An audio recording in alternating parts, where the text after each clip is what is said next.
Hi friends, രൂപേഷാണ്. നമ്മൾ കഴിഞ്ഞ ഒരു വീഡിയോയിൽ GSTയിൽ B2C ലാർജ് സെയിലിനെ പറ്റി വളരെ ഡീറ്റെയിൽ ആയിട്ട് സംസാരിച്ചിരുന്നു.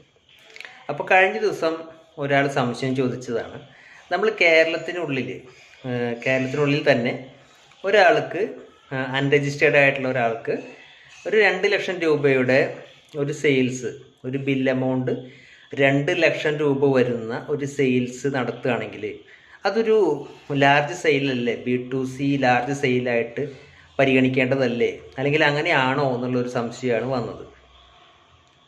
നമ്മൾ കൃത്യമായി പറഞ്ഞിരുന്നു, അതായത് B2C ലാർജ് സെയിൽ എന്ന് പറയുമ്പോൾ 3 കണ്ടീഷൻസ് ആണുള്ളത്. ഒന്ന്, അത് അൺരജിസ്റ്റേർഡ് പേഴ്സൺ ആയിരിക്കണം വിൽക്കേണ്ടത്.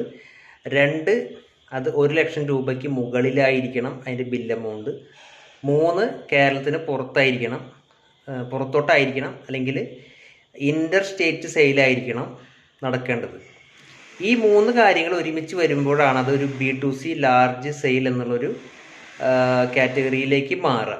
അല്ലെങ്കിൽ ഒരു B2C ലാർജ് എന്ന് പറഞ്ഞാൽ ഈ 3 കണ്ടീഷൻസ് ഒരുമിച്ച് വരണം.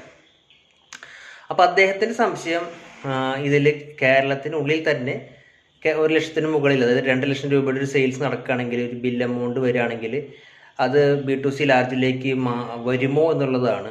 അത് 1 ലക്ഷത്തിന് മുകളിൽ 2 ലക്ഷമല്ല 1 കോടിയാണെങ്കിലും മേൽപ്പറഞ്ഞ അൺരജിസ്റ്റേർഡ് പേഴ്സണാണ്, 1 ലക്ഷത്തിന് മുകളിലാണ്, 1 കോടിയാണ്, കേരളത്തിനുള്ളിലാണ് എന്നുണ്ടെങ്കിൽ പോലും അത് B2C ലാർജ് സെയിലിലേക്ക് വരില്ല.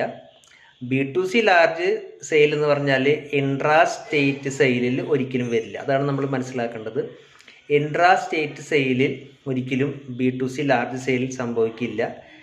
B2C ലാർജ് ആവണമെങ്കിൽ അത് ഇൻ്റർ സ്റ്റേറ്റ് സെയിലിലാണ് അത് പോസിബിൾ ആവും, അല്ലെങ്കിൽ അതാണ് GST നിയമം. വൺസ് അഗെയിൻ ആ സംശയം തീർക്കാനായിട്ട് ഒന്നുകൂടി പറയുകയാണ്, അൺരജിസ്റ്റേർഡ് പേഴ്സൺ ആയിരിക്കണം, അൺരജിസ്റ്റേർഡ് പേഴ്സൺ ആയിരിക്കണം നമ്മൾ രജിസ്റ്റേർഡ് പേഴ്സൺ സെയിൽസ് നടത്തേണ്ടത്.